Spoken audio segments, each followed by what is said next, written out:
क्या संत पीर फकीर आशीर्वाद देते उससे भी रह जाती? जी हां, आती हैं। क्यों आती हैं? क्योंकि उनका हाथ पार ब्रह्म उस परमपिता परमात्मा से जुड़ा होता है। साइंस के अकॉर्डिंग उनकी सिक्स सेंस हमेशा मालिक से कनेक्ट रहती है। इसका मतलब यह नहीं कि उनकी सिक्स सेंस यहां काम नहीं करती, बल्कि आपसे कई गुना ज्यादा उनकी सिक्स सेंस यहां भी काम करती है।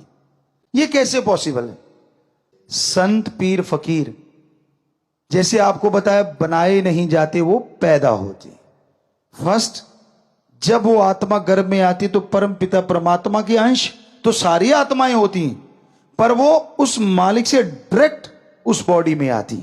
बाकी जन्म भोग के आती, 84 लाख जूने भोग के आती।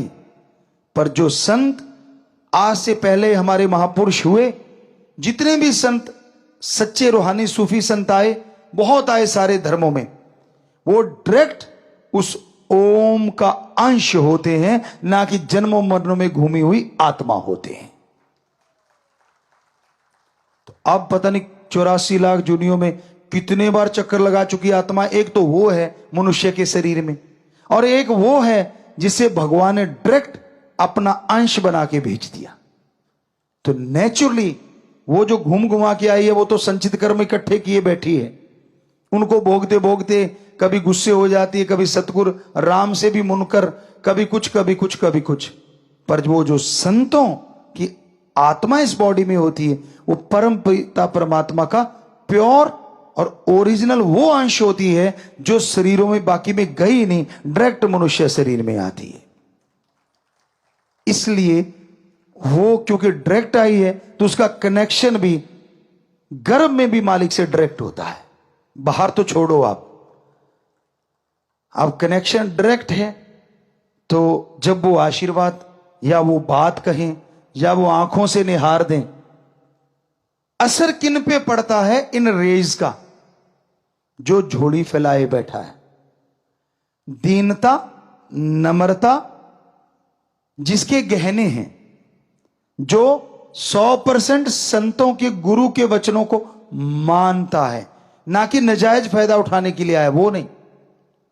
जो अपने पीर फकीर से दृढ़ यकीन रखता है। इसलिए हमने आपसे हमेशा दो ही तोहफे मांगे, वचनों पे पक्के रहो और दृढ़ यकीन रखो, तो नेचुरली प्रीत बढ़ेगी। और फिर आप देखोगे कि एक नजर भी अगर टकरा गई तो पता नहीं क्या से क्या दिखा दे। ये हमारी कोई औकात नहीं, ये तो उस परमपिता परमात्मा की हम रहमत कृपा बता रहे हैं कि ये उसने किया होता है। वो कौन से शरीर को चुनता है, ये भी उसका काम होता है। तो इसमें हमारा तो कोई काम नहीं रहा ना, किसी भी संत का कोई काम नहीं होता। ये सारा उस ओम सुप्रीम पावर का काम होता है। वो ही बॉडी की रचना करता है, वो ही उस बॉडी में अपना डायरेक्ट अंश भेजता है।